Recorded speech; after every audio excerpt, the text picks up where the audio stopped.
Eu sou Rafaela, professora da Rede Municipal do Rio de Janeiro. Sou uma mulher branca, de cabelos curtos e escuros. Estou usando uma blusa preta. Atrás de mim, uma estante branca cheia de livros. E essa é a nossa aula sobre Brasil holandês. Mas antes de começar, eu tenho só uma coisinha para perguntar. Você sabia que a sinagoga mais antiga das Américas fica aqui no Brasil? Você sabe o que é a sinagoga? Se não souber também não tem problema, tá?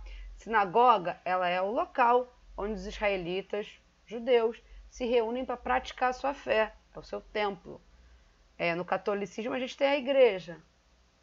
Para o judaísmo a gente tem uma sinagoga. Mas voltando, isso mesmo, a sinagoga mais antiga das Américas fica aqui no Brasil e eu vou mostrar uma imagem dela para vocês agora.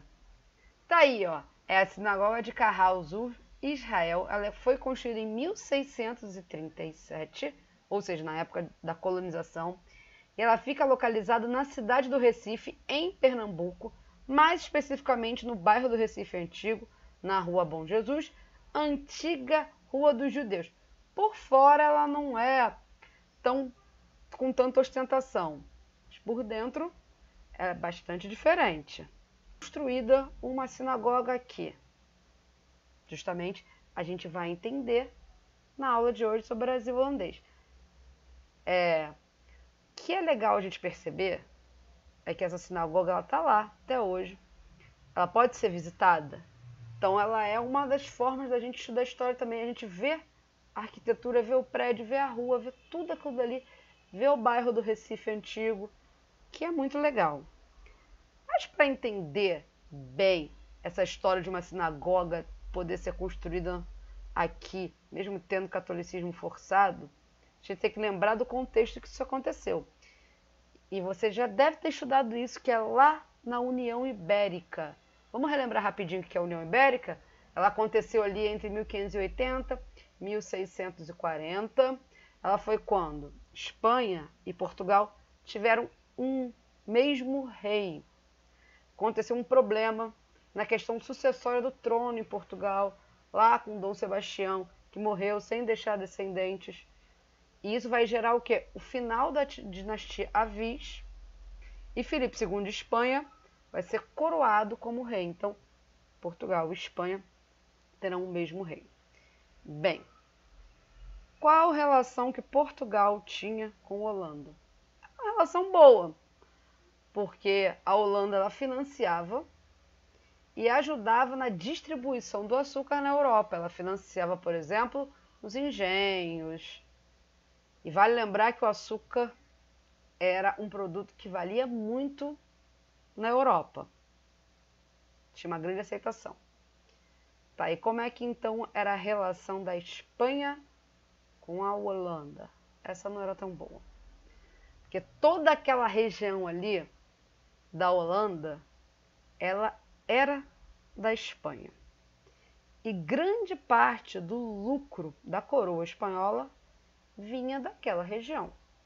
Só que ali por volta de 1581, algumas províncias que eram chamadas Países Baixos, a Holanda nesse meio, elas resolveram se unir para criar a República das Províncias Unidas e lutar pela sua autonomia, ou seja, a sua independência da Espanha.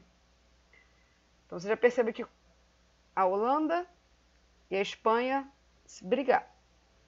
E aí quando a Espanha e Portugal tiveram o mesmo rei, que era um rei espanhol, que era Filipe II, o que Filipe II fez?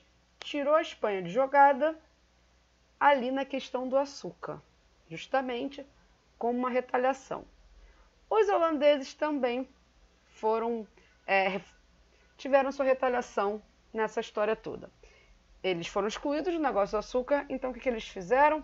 Ali em 1585, eles saquearam portos portugueses em África e tentaram já invadir o Brasil, mais especificamente a cidade de Salvador. Só que não deu muito certo esse ataque, então eles tiveram uma trégua com os espanhóis, que vai permanecer até 1621. E o que aconteceu em 1621? Os holandeses, que era a Companhia das Índias Ocidentais. O que era isso? será uma empresa encarregada de recuperar o controle do açúcar brasileiro e monopolizar esse comércio no mercado europeu. Então, os holandeses queriam muito voltar com os negócios do açúcar. E vamos lembrar onde o açúcar era produzido aqui no Brasil? Mas na região Nordeste, né?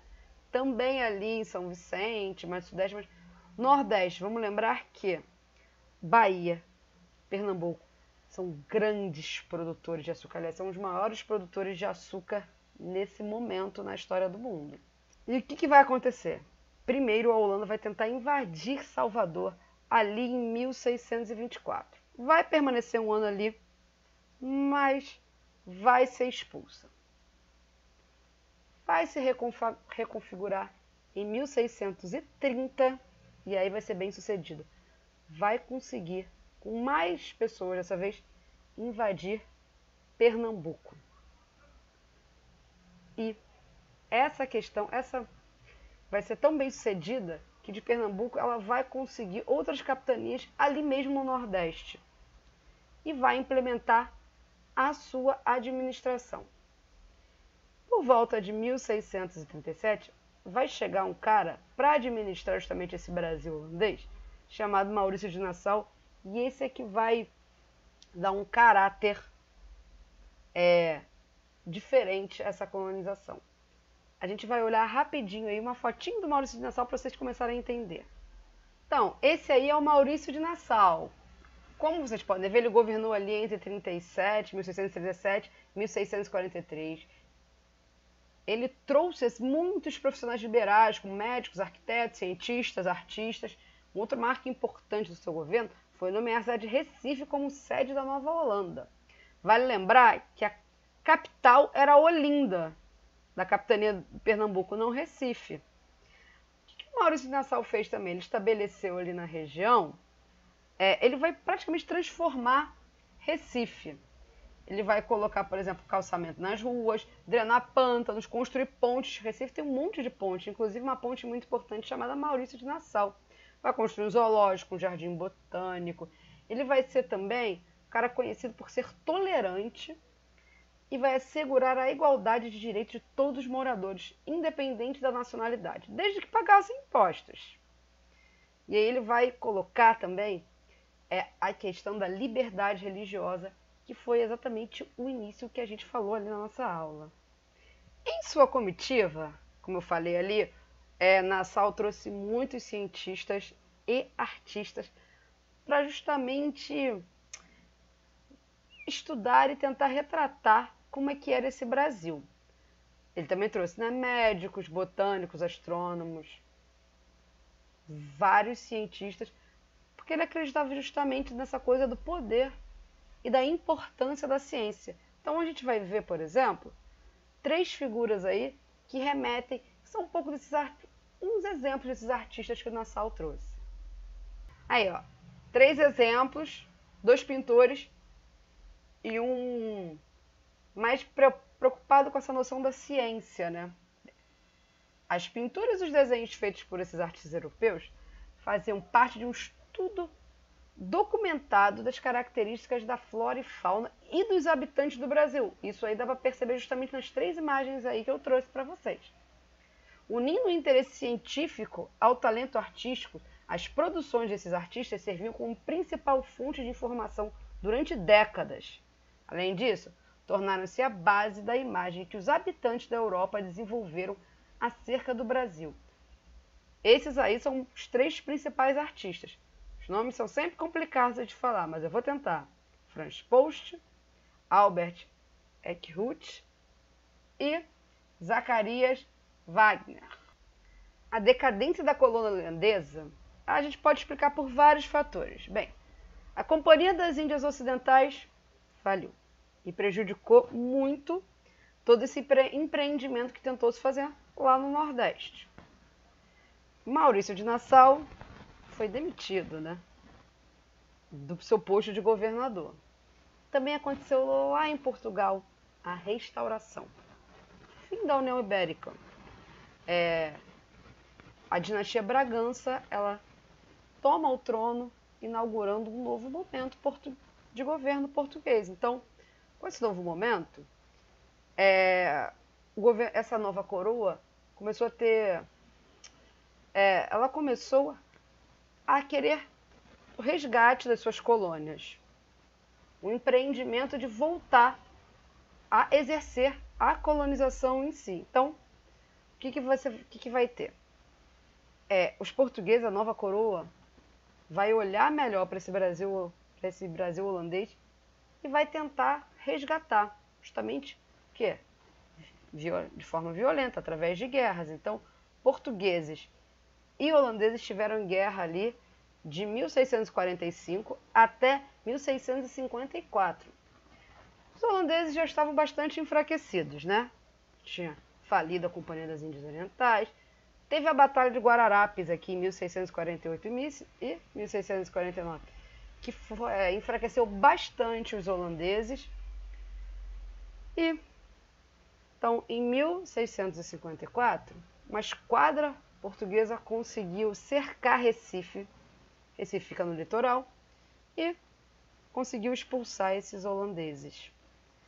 Os holandeses, então, saíram aqui do Brasil e foram para as ilhas ali na América Central e Insular tentar estabelecer justamente esse comércio do açúcar. Vimos na aula de hoje justamente como a União Ibérica ela vai gerar conflitos entre Espanha e Holanda. A Espanha vai tentar e vai conseguir invadir o Brasil justamente para entrar nesse comércio, aliás, para voltar, a esse comércio do açúcar. A aula já está acabando, mas não sem antes um desafio. A gente ficou falando tanto de Pernambuco, Recife. Então, vamos pensar nesse desafio? Vamos ver qual é o desafio? O desafio é justamente fazer uma pesquisa e descobrir a cultura de Pernambuco. Você sabe o que é frevo? Você sabe o que é maracatu? Então, eu desafio você justamente a pesquisar sobre esses ritmos musicais que são legítimos do estado de Pernambuco. Até a próxima! Tchau, tchau!